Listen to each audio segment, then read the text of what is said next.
ay magandang benta. Siyempre, araw ng palengke. Tumawag yung kaibigan ng anak ko na nasusulong na yung market. Said to say na pagdating namin, wala na yung pwesto namin. Kahirap mag-pundar ng hanap buhay.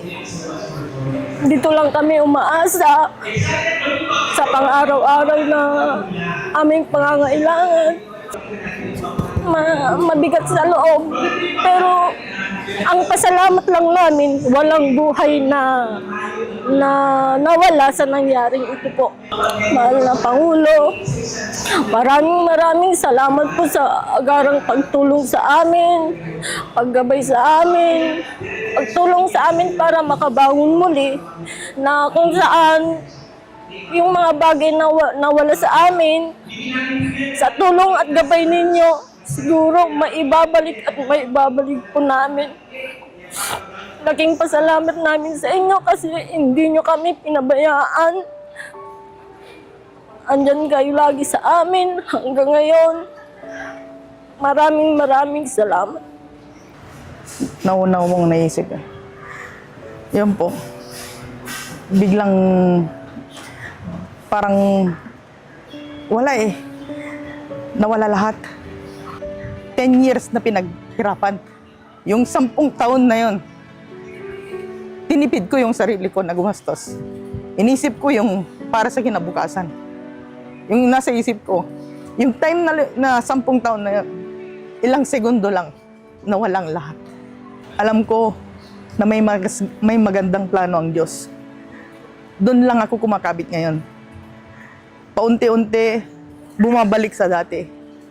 Unti-unti pong bumabalik yung mga suki namin at nakapag-umpisa na rin po kami. Maraming salamat po, mahal na Pangulo, sa lahat po ng tulong na binibigay niyo po sa amin. Kami po ay nangangako na yung tulong na yon ay palalaguhin po namin. Babangin po kaming muli. Maraming salamat po. Actually, ma'am, ito ang pinakamalaking sunog na nangyari dito sa Batak, no? Itong public market kasi natin ay kinikater halos buong 2nd District. Itong pinakamalaking market dito sa Ilocos. Kaya medyo masakit at talagang malaking pinsala sa amin, no? 3 building ang nasira. So talaga pong mahirap, pero dahil po sa tulong ng national government, ang provincial government, pati LGU, nagtulungan po kami. Nung next day kasi nag-declare na po kami ng state of calamity. So ang ginawa namin, nag-quick response fund kami. Tsaka sunod-sunod na rin naman po ang tulong ng national government, DSWD, DOLE, tumulong rin po sila. Yung mga iba-ibang mga national agencies, lalong-lalo po ang Malacanang, tumulong po sila sa City of Batak.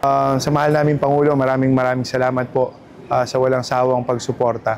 Actually, nung July 6, tumawag na po kagad ang opisina ng Pangulo.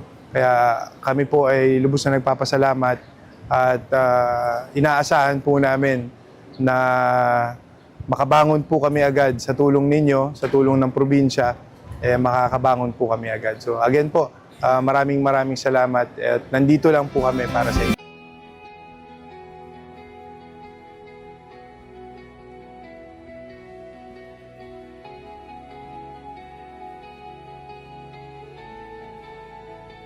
You are the shelter, you are the shield.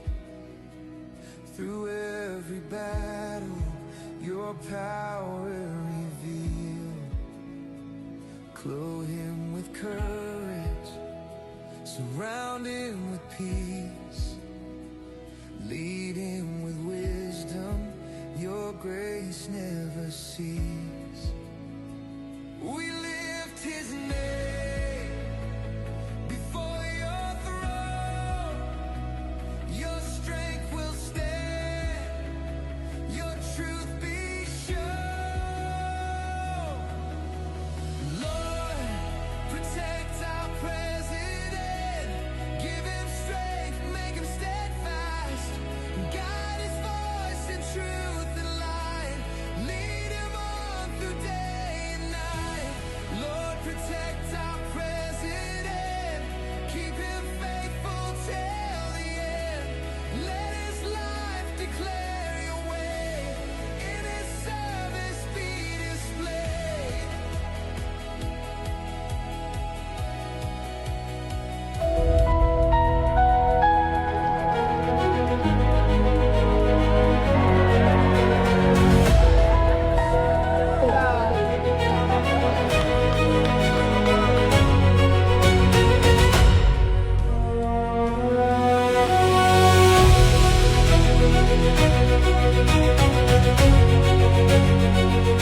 yung ating dialysis center, which was inaugurated ito noong December po, 2024.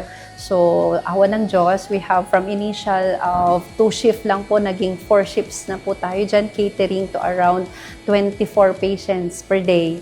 So, around more than 500 treatments per month po yung nagagawa po since the openings. Also, we are looking forward for the main building po that the funding of that came from the Department of Health, then po from Health Facilities Enhancement Program worth 110 million that will give us a 4-story building to accommodate our wards na for charity patients po lahat yan, and our operating room po. Recently inaugurated CT scan na bago po from our Department of Health, HPEP equipment po, inaugurated lang this June, and also yung bagong infrastructure natin na finally completed po. We're just waiting for the occupancy permit po, yung ating tertiary clinical laboratory po.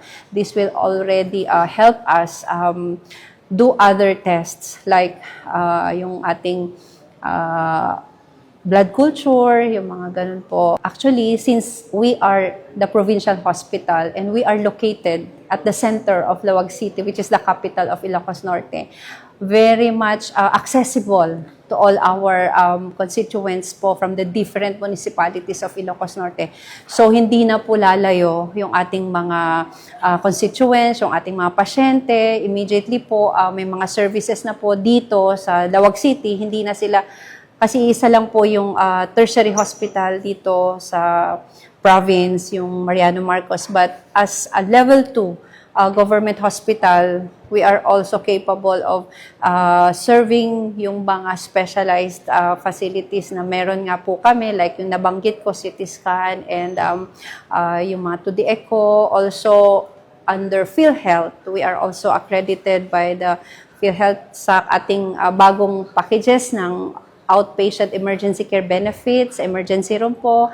Tapos, recently, we just had the YAKAP program from PhilHealth. And of course, generally po, as a provincial hospital, patients who are admitted at the charity ward will go home po, no balance billing. We observe that po. So, yan po yung na benefit sa ating mga kababayan around dito sa Ilocos Norte. Dito, most common dito sa mga kababayang malapit po dito sa area ng Lawag City po. Ang mga pasyente po, pagka-admit, wala nang isipin. Kumbaga, pag-uwi, yung kanilang pagpapagaling, nakatutok na lang po yung pamilya ng bawat pasyente na na-admit dito. So, maganda po na programa ng gobyerno ito, at sana po tuloy-tuloy yung tuloy-tuloy lang. Yung serbisyo namin dito sa Provincial Hospital, nakaakma po doon sa programa ng ating gobyerno na ang pasyente, pag na-admit, in terms of their health status, pag na-admit, uuwi po, walang burden po financially. Gaya po nang naka-ano po kami sa PhilHealth, wala po talaga. Meron po kaming PhilHealth, wala po kaming binabayaran. Napakalaking tulong po para sa amin, lalong na po ang mga katulad namin na solo na namumuhay. Wala po kaming ibang inaasahan, kundi ang tulong po ng gobyerno. Meron po kaming PhilHealth, wala po kaming binabayaran. Napakalaking tulong po para sa amin, lalong na po ang mga katulad namin na solo na namumuhay. Wala po kaming ibang inaasahan, kundi ang tulong po ng gobyerno na ito po ay programa ng ating Pangulo, tulong at serbisyo, mahalaga ang buhay. Napakalaki sa amin dito na wala po kaming binabayaran, libre po, zero balance billing. Kami po ay nagpapatunay na totoo po ito.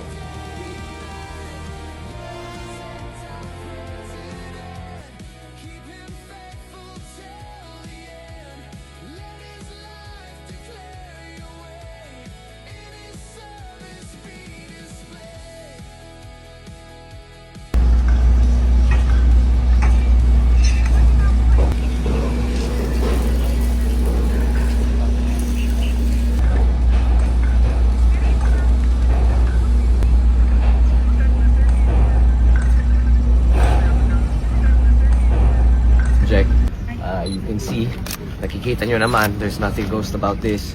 And sana naman maunawaan ng tao, no, na some projects are done in phases, which is what happened here. So, nagpapasalamat talaga kami sa national government na nag-commit sila ng tapusin yung 3 tulay na ginagawa ngayon dito sa Pidig. And nag-usap din kami ni SEC, kasama ni RD at si DE, at nag-commit din sila na bago matapos ang termino ni Apo Pangulo, ay matatapos na din hopefully ang Patapat Viaduct, which is one of the flagship projects of the President. And maraming taon na ako nagkakaproblema dahil whether it be delays, whether it be the contractors not living up to their end of the agreement. We've had constant delays with regards to that project, and napakalaking tulong yan sa mga kakailan natin sa pagudpod. So we are so we're doing everything that we can to make sure na matatapos.